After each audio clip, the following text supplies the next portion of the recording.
Avant de commencer cette vidéo, je tiens à te rappeler que si tu es nouveau ou nouvelle sur cette chaîne, tu trouveras dans ma bio tous les liens dont tu as besoin, y compris YouTube, mais aussi Medium, Twitter, Patreon et Noster.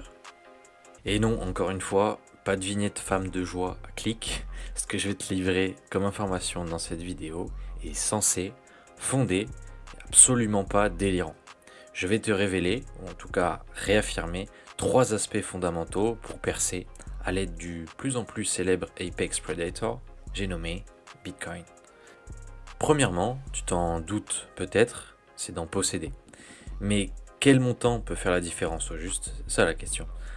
À l'heure où j'enregistre cette vidéo, un Bitcoin s'échange à quasiment 70 000 $ US, mais le prix au final on s'en moque. Ce qui nous intéresse c'est la capitalisation du véhicule financier, et la sienne actuellement est d'un petit peu plus d'un trillion, 1,3 trillion, soit un peu plus de 1300 milliards. En comparaison, voici un graphique qui représente assez bien où nous nous trouvons en termes d'adoption, parce que la capitalisation représente tout de même un aspect important de l'adoption. Ceci comprend les monnaies fiduciaires avec 14%, le marché IMO avec pas loin de 40%, l'or et l'argent avec pas loin de 2%, le marché boursier avec peut-être 12,5% maintenant, et les bons du trésor, on est à dans les 35%. Donc au total, ça fait à peu près 900 trillions, donc ça ferait 900 000 milliards, parce que 1 trillion c'est 1000.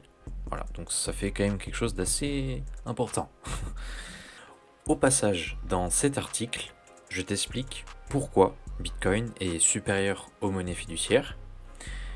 Dans celui-ci, sa supériorité face au marché boursier. Et enfin, j'en ai consacré un face à l'immobilier. Je ferai bientôt celui consacré à l'or et aux crypto-monnaies. D'ailleurs, si tu as d'autres idées, n'hésite pas à les partager en commentaire. Donc assure-toi de bien t'abonner à la chaîne pour ne pas manquer ces prochains bangers. Je ferai également des vidéos sur le marché IMO et le marché boursier, donc en fait je m'appuierai sur ces articles pour faire les vidéos. Et je sais que ça plaît à certaines personnes, ce format-là, plutôt que de lire pendant 10-15 minutes. Voilà. Revenons à nos moutons. Donc pour faire simple, la capi de Bitcoin est minuscule comparé au reste. Cela signifie que le potentiel est encore énorme. Et malheureusement, lorsqu'on prononce le mot Bitcoin et lorsqu'on dit qu'il s'échange à 70 000 $, c'était le cas même à 30 000, j'ai eu des discussions avec des pré-coiners. Bon là, je reconnais, j'allais dire normies, puis j'allais dire no coiners, mais non, soyons compassionnels. Je vais dire pré-coiners parce que je considère que tout le monde, à un moment donné ou un autre, eh bien, adopte Bitcoin. Donc, oui, j'avais échangé avec des personnes il y a quelques mois, fin d'année 2023, pour être précis, presque un an en fait. Et il s'est échangé à voilà, 30 000 $ à peu près. Et il y avait déjà plusieurs biais notables. Alors, de quels biais je parle? Ce sont des biais qu'on retrouve chez la vaste majorité des individus. Donc il y a le biais du statu quo ou biais de normalité. Donc, ce biais pousse les individus à croire que l'état actuel des choses va rester le même, et aussi à ne pas prendre de risques ou à retarder une décision quelconque. Là en l'occurrence une décision d'investissement, d'épargne.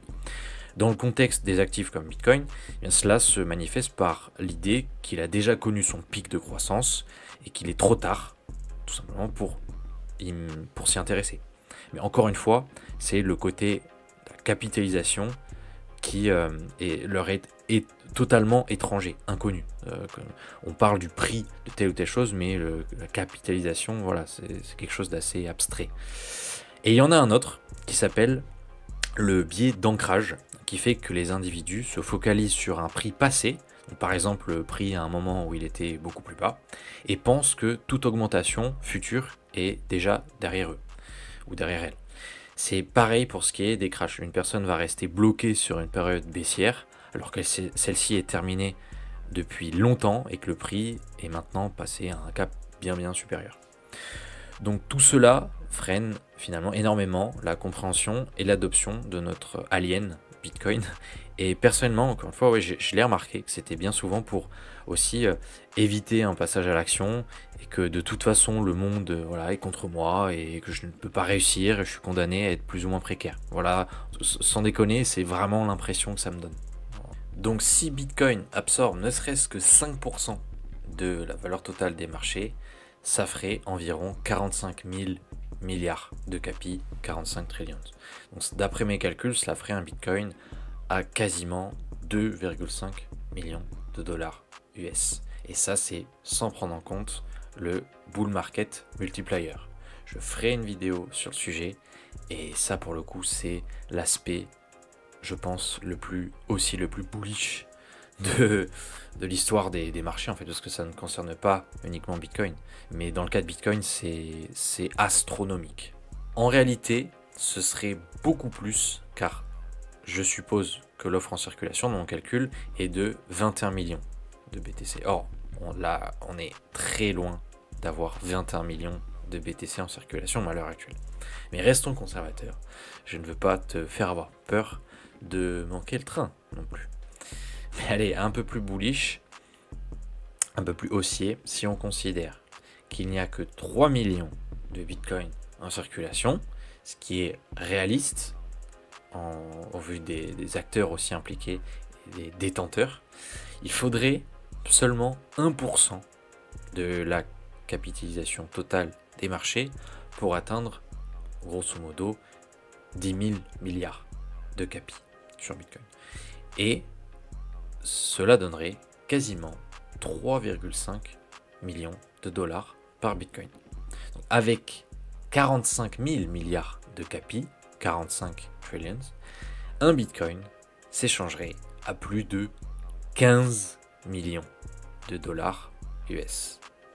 Dans le premier cas de figure, quelqu'un qui posséderait 10 millions de Satoshi, Sats, soit 0,1 Bitcoin, 10% de BTC, ça lui ferait un capital de 250 000 dollars US. Mais tu l'as bien compris, il faut qu'un Bitcoin s'échange à 10 millions de dollars pour être millionnaire avec 0,1 BTC. C'est le cas dans le deuxième cas de figure, avec une offre qui reflète la réalité. Et donc tout ceci nous mène au second point essentiel, la patience.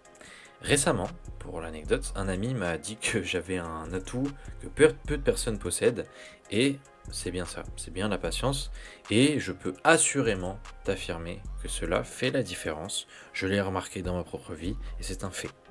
Ce qui en découle est très important aussi, c'est la vision long terme. Et celle-ci, il faut le dire, forge le caractère. Donc, il vaut mieux atteindre des sommets quelque part étape par étape que d'un seul coup. Et je n'ai pas besoin de te rappeler ce qui arrive à la majorité des gagnants du loto. Et pour info, en anglais, on appelle aussi cela the low time preference. Je te mets un tweet qui parle de ça. C'est succinct, mais voilà, selon moi, c'est le fait d'élargir en fait sa vision, prendre de la hauteur et surtout, arrêter de penser à court terme. Et à présent, the last but not least, le point qui fait toute la différence, c'est l'étude, l'approfondissement des connaissances. Et pour rappel, la connaissance, c'est la combinaison du savoir et de l'expérience. Donc le fait d'avoir saisi les bases de Bitcoin et du système monétaire, c'est encore mieux. D'ailleurs, j'ai créé 2 playlists pour rassembler les vidéos que je fais sur ces sujets, pour que ce soit plus simple pour s'y retrouver. Et aussi d'avoir mis en pratique certaines choses, donc, par exemple l'utilisation de protocoles décentralisés, le paiement pair à pair, etc., etc. Donc tout cela permet de s'ancrer et ne pas se laisser happer par les stratagèmes mis en place par certaines entités. Parce qu'il ne faut pas oublier que la paupérisation facilite le contrôle des individus. Donc en fin de compte, être millionnaire ou riche avec l'euro, le dollar ou toute autre monnaie fiduciaire, fiat, donc en dénominateur, ne veut pas dire grand chose parce que leur pouvoir d'achat ne cesse de diminuer année après année. Donc, il est donc plus sensé quelque part de dire half coiner par exemple, donc quelqu'un qui détient la moitié d'un bitcoin, ou whole coiner, donc un bitcoin entier, plus voilà, parce que ces portions de bitcoin, eh bien, elles ne se feront pas dilué avec une création de Bitcoin inattendue comme ça, parce que voilà, certains l'ont décidé. L'offre est fixe et elle ne peut pas être dépassée, oui, c'est impossible. Je pense, j'aime bien parler de cet exemple pour se rendre compte à quel point ce système monétaire est truqué. C'est le seau percé ou les glaçons. Dans le cas du seau percé, donc imaginons que voilà, on a tous un seau, notre rémunération, eh bien, c'est de l'eau. L'idée, c'est de remplir le seau pour voilà, épargner ou voilà, capitaliser sur ce qu'on veut. Mais en fait, il y a un trou dans le seau, mais on ne s'en rend pas compte, du moins à moins de l'avoir remarqué. Et c'est ce qui se passe actuellement, c'est que beaucoup de personnes ont ce seau, obtiennent des rémunérations qui remplissent le seau d'eau, mais en fait, ça sert à rien parce qu'il y a un trou. Ou alors les glaçons. Les glaçons, mais imaginons que on soit rémunéré en glaçons, tout simplement. Eh bien, ils ont beau être énormes au début, on a beau être là, waouh, trop bien, ils vont fondre. Quoi qu'il arrive, on se retrouvera avec que dalle. Voilà, c'est aussi notre image pour réaliser la situation. Un mot de la fin, je dirais que il y a plus important que ça, du moins je pense pas qu'il faille à tout prix mettre son objectif de capital sur un piédestal, se dire ouais, faut à tout prix atteindre tel montant. En vérité, ce qui compte, ça reste la liberté. Donc, un individu peut avoir 50 000 euros et déjà être libre. Voilà, bon, il pourra pas louer une Lambo tous les 4 matins et faire des dingueries, ça c'est sûr. Mais il restera libre. Une autre personne, ce sera 200 000 et une autre, ce sera 2 millions. Ça dépend aussi du train de vie qu'on veut mener et tout ça. Mais je pense que ça reste la résultante de ce qui a été entrepris, la résultante des efforts, et ce qui doit arriver, arrivera, tout simplement. Si à un moment donné tu dois avoir 10 millions de capital, tu auras 10 millions. Si tu dois avoir 1 million, tu auras 1 million. Et voilà, peu importe.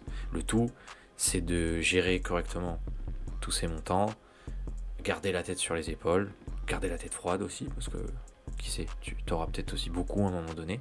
C'est tout à fait possible en fonction de comment les choses vont évoluer. Mais voilà, c'est l'étude avant tout, l'étude et le détachement.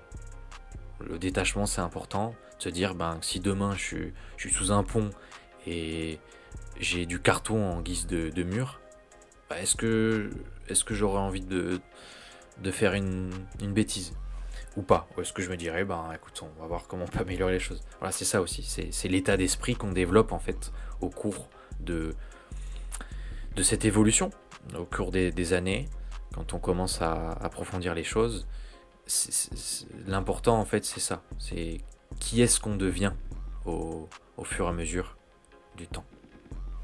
Donc voilà, si tu as trouvé tout cela intéressant, si tu penses avoir obtenu de la valeur, n'hésite pas à mettre un j'aime, s'il te plaît, et à t'abonner pour ne pas manquer les prochaines vidéos sur tous ces sujets. Je te dis à très vite, c'était Guillaume de la Botchain. Prends soin de toi, bye bye.